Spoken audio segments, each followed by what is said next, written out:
आज का जो हमारा टॉपिक है वो है डिस्पनिया। तो हम देखते हैं कि हम इसको डिफ़ाइन कैसे करेंगे, इसकी डेफिनेशन क्या है, कॉजेज़ को देखेंगे और ग्रेडिंग और इसकी टाइप्स को देखेंगे। ठीक है, स्टार्ट करते हैं।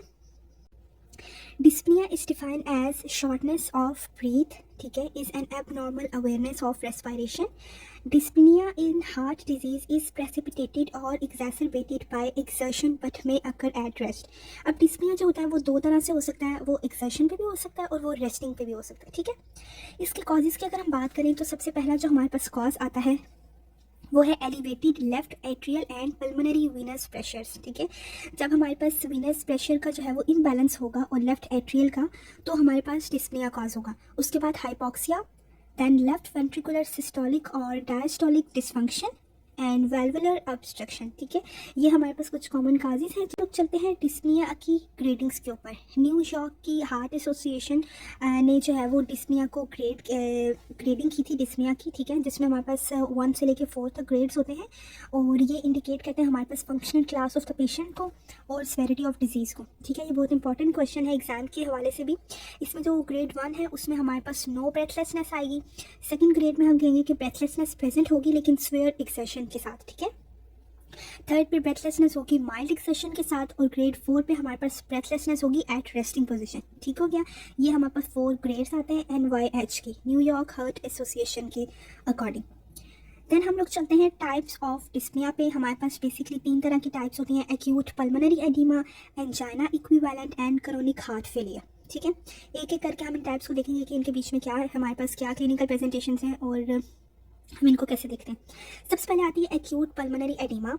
ये डेवलप होता है when up from a major event such as an acute myocardial infarction in previously healthy heart और minor event such as atrial fibrillation in a previously diseased heart. ठीक है, अब ये जो हमारे पास एक्यूट पल्मोनरी एडिमा ये 2 सिचुएशंस में आ सकता है।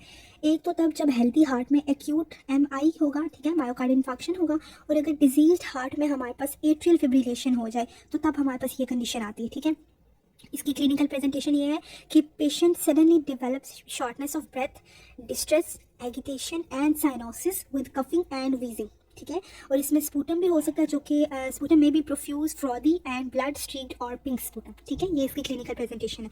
क्लिनिकल प्रेजेंटेशन बहुत इंपॉर्टेंट होती है कि जब हमारे पास पेशेंट प्रेजेंट हो रहा है तो हम उसका डायग्नोसिस अच्छे से बना सकें। उसके बाद हम लोग चलते हैं एंजाइना इक्विवेलेंट की तरफ। ये हमारे पास सेकेंड टाइप है। When shortness of breath is the dominant or sole feature of myocardial ischemia instead of chest pain, then it is called angina equivalent.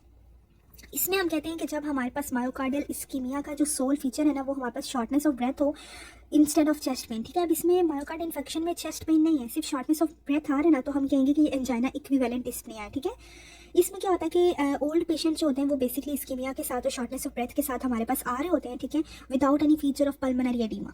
और इसमें अगर हम उनकी पेशेंट्स की ECG करवाएं तो हमें ST जो वेव है उसमें चेंजेस नजर आएंगी। और इसका जो ट्रीटमेंट होता है वो सिंपली हम लोग एंजाइना के ट्रीटमेंट से जो है वो इसकी शॉर्टनेस ऑफ ब्रेथ को ट्रीट कर सकते हैं। ठीक है, देन हमारे पास आती है third type chronic heart failure की। ठीक है, अब क्रोनिक हार्ट फेलियर में हम लोग 2 तरह की चीज़ों को देखेंगे, एक ऑर्थोपनिया को देखेंगे और एक PNT को देखेंगे। ऑर्थोपनिया का क्या मतलब होता है कि सुपाइन पोजीशन में होगा पेशेंट। ठीक है, और सुपाइन पोजीशन में जब पेशेंट होता है तो उसका जो वीनस रिटर्न होता है वो इंक्रीज हो जाता है, जिसकी वजह से उसको डिस्पनिया होगा। ठीक है, इस सारी कंडीशन को हम ऑर्थोपनिया कहते हैं।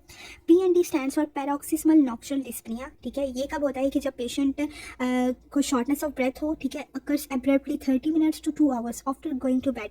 अब पेशेंट बेड पे जा रहा है, ठीक है, बेड पे जा रहा है, वो सुपाइन लाइन पोजीशन में आएगा वो, तो उसको 30 मिनट से लेकर 2 आवर्स तक डिस्पनिया रहेगा। ठीक है, शॉर्टनेस ऑफ ब्रेथ रहेगी। और ये रिलीव कैसे होती है, बाय सिटिंग अप और स्टैंडिंग, यानी वो पेशेंट जब खड़ा हो जाएगा या बैठ जाएगा तो वो ऑटोमेटिकली डिस्पनिया जो है वो क्या हो जाएगा, रिलीव हो जाएगा। ठीक है, तो ये थे हमारे पास डिस्पनिया, उसकी कॉजेस और उसकी टाइप्स।